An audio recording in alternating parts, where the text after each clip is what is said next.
I'm very open about all the mistakes I made and all the things I learned, and many things I didn't learn until far down the line, like how organized this campaign was against me.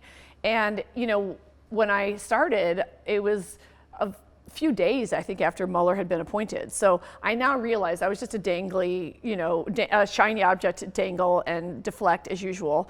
Well, when it happened to me, it was relatively new, but now we see Trump and his cohorts doing this on a daily basis. Yeah. So when you're that deflection, but you don't have any support, I mean, I'll be honest, one thing that's been the most painful for me is to this day, I've never had one significant public advocate going on television. I mean, you can make fun of Michael Avenatti if you want to, but I would have given my right arm to have some First Amendment attorney going on cable news 5 times a day saying, this is America. You may not like Kathy Griffin, but this photo is covered by the First Amendment and you all know it. And this shouldn't happen because it can happen to you. I think that my role, having gone through something truly historic and unique in a bad way, is to, and I put a lot of thought into this, is to try to tell the story in a way that is kind of a journey. So I tell the real stuff, and there's some serious parts, like, the death threats, very intense. And, I remember my mom getting death threats at her retirement village, which really terrified her.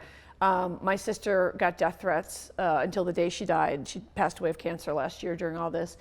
And I think it's important for me to go out and tell as many people who will listen, this is how serious these folks are. So whether it's a crazy call from St. Petersburg or a Trump fan from Tuscaloosa, that's what they will do. They will track down your sister with cancer and they will torture her as she's dying. And I feel like I would be derelict in my duty as a comedian if I didn't tell people that. So yeah, that's a heavy, heavy bit, right? It's not a comedy bit. So I'll mix it in with something about the Kardashians and stuff like that. But I like to keep bringing the message back because everyone can see it happening around them. So it's not like I'm telling this story that no one understands. Everyone knows the photo. I mean, if you're playing Reykjavik, come on, they know the photo.